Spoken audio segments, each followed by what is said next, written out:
Yoruba name, Igbo name, and Hausa name. You hear me? Okay. So your Yoruba name is Fatai. Your Igbo name will be Ineka. Guys, see, which Igbo name should I give him? Ineka. Ineka Is it? May I give you? I don't know Igbo name like that. Shineke na Pogi. Sorry. Which guys? I won't give him Igbo name. It will be Chidiogo.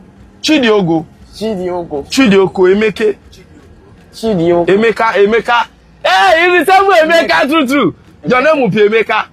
Yes, you resemble Emeka. Okay. If I call you Fatai or Emeka, listen to me.